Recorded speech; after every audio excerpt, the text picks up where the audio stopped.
It's the Las Vegas Sportsline. Welcome aboard. It's the Wednesday edition of the Las Vegas Sportsline. Happy to have you with us. I'm Dave Cokin. Teddy Covers. Ted Savransky's here. Rob Vino later on. Patrick Everson later on. All right, Platinum is behind the counter. Console, I should say. And we'll go behind the counter with Patrick Everson in a little bit. Good stuff by the local teams last night. Golden Knights get the job done with the victory at home against the New York Rangers. And the Runnin' Rebels, to the surprise of some, are 3-0 in Mountain West play as they go on the road and defeat New Mexico. Nice win by the Rebels. Yeah, last time I was talking to you, we were writing the epitaph for Marvin Menzies and talking about Rick Pitino, and now all of a sudden we've got the Rebels at 3-0 in Mountain West Conference play, and an impressive win against a team that had just handed the Wolfpack a pretty embarrassing loss. Yeah, and that may have played into, let's call it straight, that might have played into UNLV having some success last night. This was what situational handicappers would call a letdown spot for New Mexico, coming off a big win, big upset win over New Mexico over Nevada, and they played like, look, the Rebels are 3-0. I would not classify either of the first two wins as particularly impressive. They needed a rally to beat a bad Colorado State team, and the second win was okay, but nothing special against the Wyoming team that really can't play at all. But that's, look, letdown or not, that's still a good win for them to go on the road last night and defeat a zone defense, which, that's something that a lot of people thought that they might not be able to do. And they're playing good basketball on the highway. Yeah. We saw that in the game at Illinois earlier in the season, where they played. They didn't win the game, but they were in that game throughout. And again last night. And, of course, this is not a banner year for the Mountain West Conference, not by any stretch of the imagination. Obviously, Nevada at the top. But after the Wolfpack. Fresno, Utah State, maybe San Diego State. Maybe. They look down. Yeah, they do, although they had a good game last night, but it's not much against Wyoming, which is really bad. Wyoming and San Jose State are the two worst teams in the league in Air Force. Yeah, Air Force. You're right. The bottom of the league is really bad this year. So Colorado State's not any good. No. I'm not and I don't think it's going to be a good San Diego State team either. No, that's why I put them behind the other three. Yeah, so, it's not – and, Boise's 2-0 right now. I don't think Boise's any good. I think Boise and the Rebels are pretty close. They're the top of the middle of the pack. Sure. So we'll see how it goes with them. Anyway, nice win. The Golden Knights took care of business last night. This was a game they were supposed to win comfortably. They did. Late goal by the Rangers made it more respectable at 4-2, but Golden Knights pretty much in control, and they get the 4-2 victory over the Rangers, and they have now won 7 in a row. And they did not need the empty net goal to cover the puck line last night. And this 7-game winning streak, I can't think of a bookmaker in town who's enjoying that one. From a fan standpoint, they are. And as we talked about last year with the guys behind the counter, they lost money on the Golden Knights, no question about it. But the fact that bettors are winning money means that they'll take the money and spend it in other areas, either at the sports book or in the casino. Sure, or at the restaurant. People do, yes. And that's the other thing that people don't think, all right, we lost money at the book today, but our restaurant revenue was up. Yes. Our drink revenue is up, et cetera, et cetera. People get money in their pockets. They have a tendency to spend it because it's fun to spend it. So we'll keep our eye on the Golden Knights as they stay red hot and hopefully keep it rolling, as they are very much thrusting themselves into the race for the top spot in the Western Conference. I think most people look at Calgary right now as the team to beat in the West, but it's pretty wide open.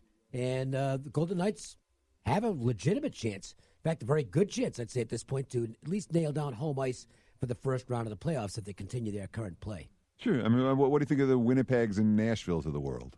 Nashville's getting healthy, and they're scary good when they're healthy, if they can stay healthy. Winnipeg, dangerous hockey team as well. Calgary's really good. It's going to be a good race. It's a much better race than the Eastern Conference, which is done. Okay, Tampa Bay is going to win the East, and they're going to be the top seed throughout the playoffs. That is almost a given at this point, unless they run into injury issues. They're the best team in the league, and will finish with the President's Trophy or President's Cup, whatever they call it. But we all know that once the playoffs begin, the President's Cup is worth absolutely nothing. That's right. And, in May and June. Tampa Bay runs in a hot goalie, they can be out in one round. Bye-bye. That's the way it goes in the NHL. College basketball, we will look at some of that tonight and also a little NBA as we head to the the Wednesday edition of the MJ Christensen 4 at 4. 1, 2, 3 into the 4. Put them fours up. Put the fours up, I said. Do it right now. Tonight's action is just around the bend, and the guys want to get your night off to a great start. 4. It's the Las Vegas Sportsline's 4 at 4. Not 1, not 2, not 3, but 4. Unbelievable. You know, if you want to learn about the jewelry business and how you can benefit from his knowledge, make sure and check out what Cliff has to say in those little spots that I've recorded with him. There's, I think, about 10 of them that we intersperse throughout the show. It's good stuff. And then get down to the store. MJ Christensen Diamonds at Boca Park. Their one and only location. Over 75 years, over three-quarters of a century in business here in Las Vegas. Individually owned. You're dealing with people very involved in community projects. Great company to do business with, MJ Christensen. Let's start off with Georgetown and Xavier, Teddy. And Georgetown is following similar pattern to what they displayed last year in conference play, at least to get things started, which is that they are very live as a dog and kind of dead as a favorite. And tonight they're in the small dog role against Xavier, and I would expect that this is going to be a very competitive basketball game. Yeah, I mean, look, Georgetown's been good on the road. Yep. They've been good as a dog. They haven't been good overall by any stretch of the imagination against the spread. I've got them covering a grand total of 5 times in 15 games, but Xavier's been worse. The Musketeers have been money losers from day one this season. 16 line games, only 4 point spread covers. They have been an overvalued commodity, and they've owned the series. Yep, line is caught up with Xavier now. I think that coming into the season, even with the loss of Chris Mack, who took a better job. Mack was a huge loss. It was. He was the heart and soul of that program. But they'd been winning for so long, so consistently, even with his loss and some players departing. I think the consensus was, well, they'll still be pretty good. They're Xavier. Yeah. They're not very good. This is a down year for the Musketeers. Sure. And, off back-to-back, ugly losses. They were not in the game against Marquette, and they didn't play well at home against Seton Hall prior to that. More Big East. Marquette matching up with Creighton, and I wanted to play Creighton in this game. I immediately had Creighton circled and said, that's a good spot for Creighton. But then you do the matchup, and that's why I am a matchup analyst, primarily. This is why it's important for me to know as much about the personnel and teams as I can. Creighton just doesn't match up well with Marquette. They do a lot of the same things, and Marquette does those things better than Creighton, which is why when they've met the last couple of years head-to-head, Marquette keeps beating them. And I have a feeling it might happen again. Yeah, Marquette's tougher. And it's shown, as you mentioned, in every recent meeting, 5-0 straight up, 5-0 against the spreads. Marquette's won outright as a dog 3 times at Creighton during that span. It's been a very one-sided series where the team that is catching points is the team that we might be interested in. Yeah, after sizing it all up, the only side I'd play in the game would be Marquette. I didn't play it because I think Creighton's really looking at this as a very big game for them on their home court, one they need to win. But that doesn't mean, need to win doesn't mean will win. Yeah, and you find that especially the first couple of weeks of conference play where the markets really factor in the home court of a team that, quote-unquote, needs to win. I'm not personally someone that factors in the home court quite so much. Will we get the bounce back tonight from the Kansas Jayhawks? They're at home to TCU. This is a marquee-level matchup in the Big 12 tonight. TCU is good. Now, they're well-coached. They've got solid personnel. I think they're a team that's got a good chance to be playing on the second weekend of the NCAA tournament this year. But the Jayhawks, off a game they'd rather forget. They went on the road to Iowa State. Looked like a good spot for the Cyclones. Turned out to be a great spot for the Cyclones. Iowa State did a number on Kansas. I don't like the idea of going against Kansas coming home off a bad loss. Sure. They generally rebound, and I don't want to lay this many points to TCU, but the only side I'd play, I think, would be the Jayhawks. Yeah, and maybe take a look at the under here because we are talking about a game that featured 2 really strong defensive teams. TCU doesn't give up anything in transition. Neither does Kansas when it comes to getting good looks in the half court against these two squads. And even without Azubuike in the lineup, obviously the Jayhawks center out for the season. And it's a huge loss for them as far as their tournament hopes are concerned. Sure, and look, they played like they played like it against Iowa State. It was a flat spot. They came out and played like you know what. But I would be surprised if they don't give an A-plus level defensive effort tonight. That wasn't on display last weekend. And this crowd will really get behind them because the Jayhawks fans, they're a great fan base in basketball. I'll note that I did not say football. But in basketball, it's a great fan base. They're packed in every game, and they are as loyal as it gets. When Mangino was winning at Kansas, they were selling out. Listen, if Les Miles can win there, they'll sell some tickets. I think Les Miles can win there, by the way. Not at a spectacular level, but enough to make them respectable and maybe get to minor bowls and things like that, which is, in the Oklahoma-Texas conference, you're doing pretty well if you can do that. So we'll see what happens down the road with them. NBA tonight, the Bucks will take on the Rockets and just the absolutely amazing James Harden, who is just putting up some of the most insane numbers you'd ever want to see.